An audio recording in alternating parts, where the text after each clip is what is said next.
calories in versus calories out is only one half of the equation, and it really eclipses the more important issue, which is how much of an increase in metabolism does a given exercise create after the exercise? And it is during that period of time that you oxidize more fat, sometimes for up to 24 hours. When you look at the percentage of body fat burn is going to be optimal for fat burning overall. Let's talk about movement and the more traditional kinds of movement, aka exercise, that has been shown to lead to increases in metabolism and fat loss to greater degrees, depending on whether or not, for instance, you're fasted when you do it or not, whether or not you do your cardio first or your resistance training first. We're finally starting to arrive at a consensus of when is best to do exercise and what types of exercise to do if your goal is fat loss. Different types of exercise engage the musculature of the body and the heart and the lungs in different ways, and can have vastly different effects on things like hormones and metabolism, depending on whether or not it's of high intensity, moderate intensity, or low intensity. So rather than think about weight training versus cardiovascular exercise, I think the most simple way, the most fluid way to have this conversation about exercise and fat loss is in terms of three general types of training. Whether or not it's done with weights or body weight doesn't really matter. And those are high intensity interval training, something that seems to have gained a lot of popularity in recent years, so-called HIIT, H-I-I-T. So high intensity interval training, sprint interval training. So that's going to be very high intensity, or SIT, or moderate intensity continuous training, MICT. So we can think about high, medium, and low intensity exercise, although low intensity usually means that you could carry on a conversation, or maybe you'd have to gasp every few steps or so while trying to talk and run. That's, I think, going to be the most useful way to have this conversation that we're having now, because there's so many different forms of exercise that people do, and intensity is important. Let's ask the question that I think many people are wondering about, which is it better, meaning do you burn more fat if you do your exercise fasted? And people have tried to really split hairs on this every which way. People say, well, you can fat fast because fat and protein doesn't lead to as great increases in insulin as other things. Maybe you can have a few almonds and then still train. And indeed, insulin will prevent fat oxidation. I want to be really clear. The burning part of fat in the cell, the movement of the fatty acid and into mitochondria and the conversion to ATP, insulin inhibits that process. And so here's the rule or the protocol that I extracted from that literature. At a period of about 90 minutes of moderate intensity exercise, I want to be clear, at about or after 90 minutes of moderate intensity exercise, there's a switchover point whereby if you ate before the exercise, you will burn far less fat from the 90-minute point onward than you would if you had gone into the training fasted. So let me repeat that. If it's moderate intensity, so-called zone 2 cardio type exercise, at the 90-minute point, if you happen to have eaten before the exercise within 1 to 3 hours prior to the exercise, then you reduce the amount of fat that you will burn from 90 minutes onward. Whereas if you had fasted prior to the exercise, you hadn't eaten anything for 3 hours or more prior to the exercise, at the 90-minute point, 90 minutes of exercise, you will start to burn more fat than you would had you eaten. Now, 90 minutes of moderate intensity exercise is a lot.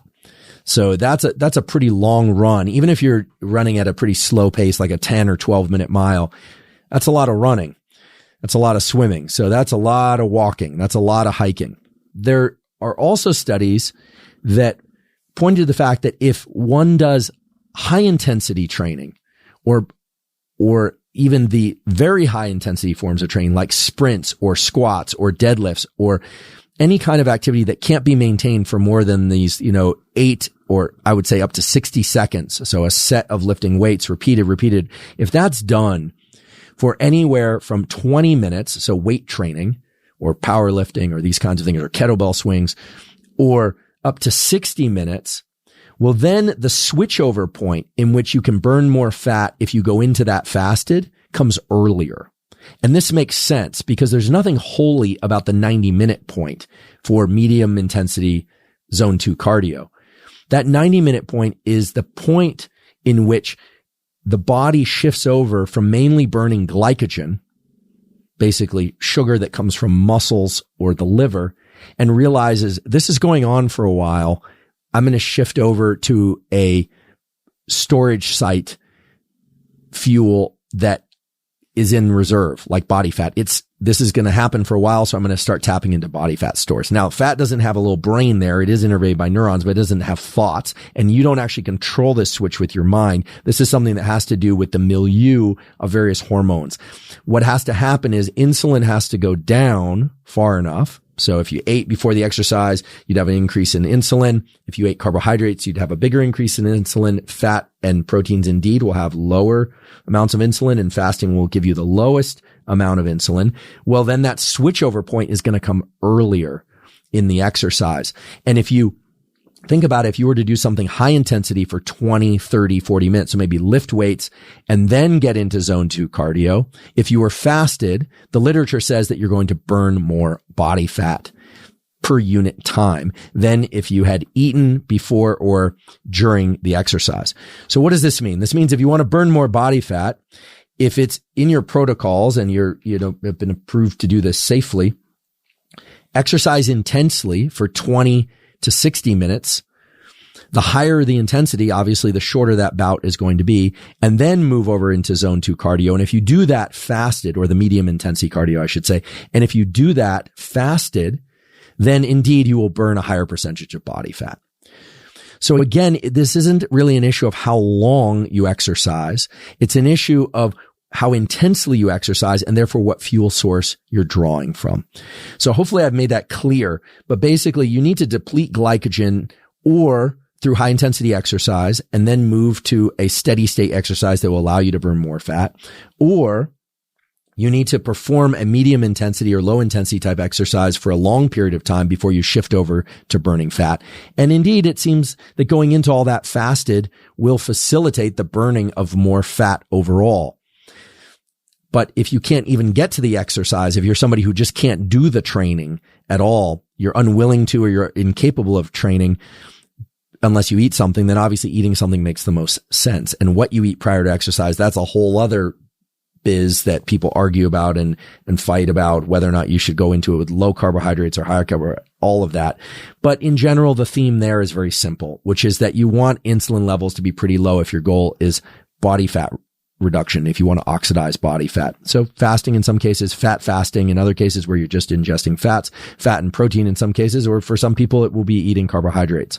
I'm not here to dictate a particular nutrition regimen. That's just how the hormone balance of these things and fat oxidation works. Now, one thing that's very interesting and cannot be overlooked is this issue of how much energy you burn during and after the activity. And some of you probably already know about this, but the whole business of calories in versus calories out and people counting the number of calories they burn during their aerobic session or during their whatever session is only one half of the equation. And it really eclipses the more important issue, which is how much of an increase in metabolism does a given exercise create after the exercise? And we could talk for hours about this, but the simple way to view this is that high intensity training, anaerobic training of weight training, sprints, burpees, any kind of thing. I don't know. These days I hear that you're not supposed to do burpees, that people think burpees are dangerous. So I'm not suggesting any particular movements here. You have to decide what's right for you. I do burpees. I don't seem to be injured from them, but I hear that they're terrible for some people. So anyway, push-ups, sit-ups, whatever it happens to be, that anaerobic exercise that's of higher intensity or sprints taps into glycogen stores during the movement and will burn more energy per unit time than moderate intensity. High intensity burns more than moderate intensity. That's straightforward. What's interesting is that all the studies that I was able to find on what happens after that type of exercise showed that the percentage of fat that you burn after high intensity exercise is actually greater. In other words, you burn a lot of glycogen during the high intensity exercise. And then after the exercise, the post-exercise oxygen consumption, as it's sometimes called, goes up. We know this after you train intensely, that post-exercise oxygen consumption goes up, sometimes for up to 24 hours. And it is during that period of time that you oxidize more fat, not glycogen. Now, what's interesting is that the reverse is also true. For people that do long bouts of low or moderate intensity exercise, so typically this would be things like running, swimming, biking, etc. So 60, 90 minutes, 2 hours, maybe even people that are training for marathons or half marathons, when they stop training, they burn more glycogen, more carbohydrate, even though they were burning more body fat per unit time during the low intensity exercise. So there's this kind of inversion. High intensity burns more glycogen during the activity, more body fat afterwards. Moderate to low intensity burns more, percentage wise, more body fat is oxidized than glycogen during the actual exercise. Afterward, it's more glycogen. So I don't want this to get too complicated. The point is you should pick exercise that you like, that you're going to do regularly. But it does seem that the high intensity exercise followed by moderate intensity exercise is going to be optimal for fat burning overall, because when you look at the percentage of body fat burned and you look at the overall increase in basal metabolic rate, moderate and high intensity training followed by low intensity training, or even just followed by going back into life, is going to be the best way to continue to burn body fat because of the ways that it increases basal metabolic rate.